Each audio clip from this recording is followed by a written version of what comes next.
Olha, o Brasil deu um passo gigante e bastante polêmico no combate ao crime organizado. Uma nova lei, talvez uma das mais duras da nossa história, acaba de ser aprovada. E é sobre ela que a gente vai conversar hoje. O que exatamente muda e qual vai ser o impacto real disso tudo? Pois é, a pergunta que fica no ar é essa, né? O que um país faz quando o crime organizado não só existe, mas começa a tomar conta, a controlar territórios e a desafiar o próprio Estado?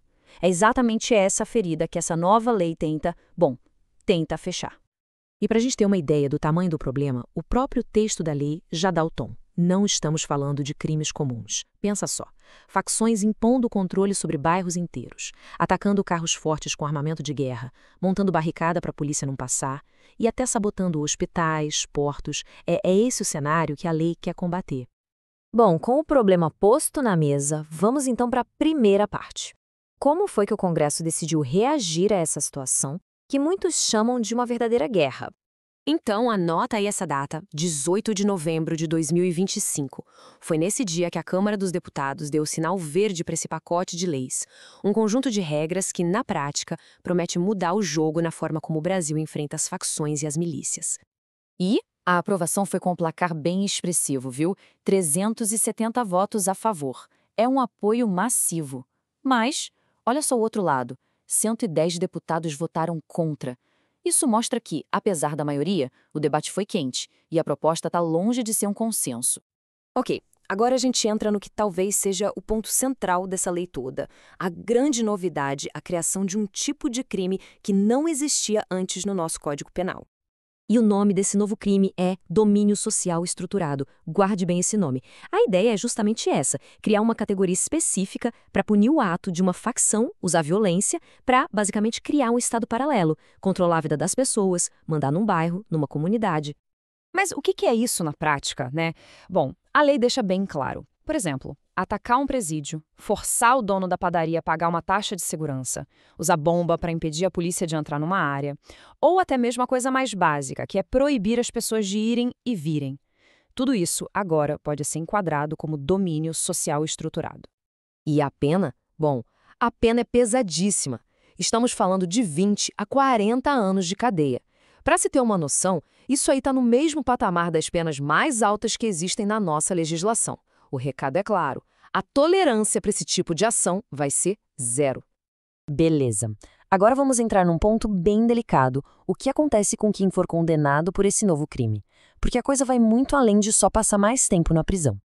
Para entender o peso disso, a gente precisa falar sobre o que são os crimes hediondos. Pensa assim, é uma etiqueta que a lei coloca nos crimes mais brutais. E quem é condenado por um crime hediondo perde um monte de benefícios, como anistia, indulto, e a progressão de regime fica muito mais difícil. Adivinha só? O domínio social estruturado entrou para essa lista. E olha só o impacto disso na prática, na progressão de regime. Antes, um réu primário, ou seja, sem condenação anterior, por crime hediondo, cumpria 40% da pena para poder pensar em ir para um regime mais brando. Agora, esse número pula para 70%. É um salto gigantesco. E essa regra mais dura vale para todo mundo. Veja bem, se o criminoso for reincidente, o tempo mínimo sobe de 60% para 80%. E se o crime resultar em morte, a situação fica ainda mais severa, chegando a 85% da pena para um reincidente. Ou seja, a mensagem é que o condenado vai passar muito, mas muito mais tempo em regime fechado. E não é só isso. A nova lei ainda traz um combo de outras restrições. Por exemplo, os chefões das facções têm que ir direto para presídios federais de segurança máxima. O título de eleitor de quem está preso provisoriamente vai ser cancelado. E esquece indulto presidencial ou anistia para esses crimes. Simplesmente não pode. Bom, como era de se esperar, uma mudança desse tamanho não acontece sem muita briga política, né? Então vamos entender agora os bastidores dessa aprovação? De um lado da discussão estava o relator do projeto, Guilherme Derrite. A visão dele era bem clara.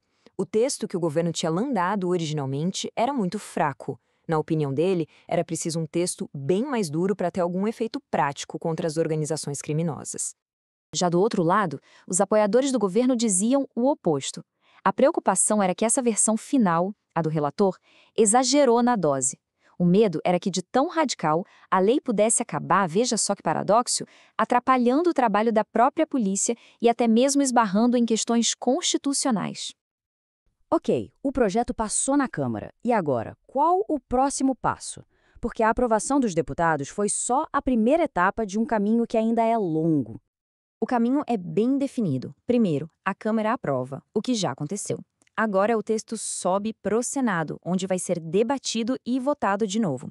Se o Senado também aprovar, aí sim ele vai para as mãos do presidente, que pode sancionar e transformar o projeto em lei de verdade. Então é isso. A próxima parada dessa discussão é o Senado. Todas as atenções e toda a pressão política agora se voltam para os senadores. A decisão final está com eles. No fim das contas, a gente fica com essa grande questão em aberto. Essa lei é a arma que faltava para o Estado finalmente vencer a guerra contra o crime organizado? Ou será que é um passo perigoso, um endurecimento, que pode acabar sacrificando liberdades e garantias que são fundamentais? É uma pergunta complexa, e a resposta vai moldar o futuro da segurança pública no Brasil.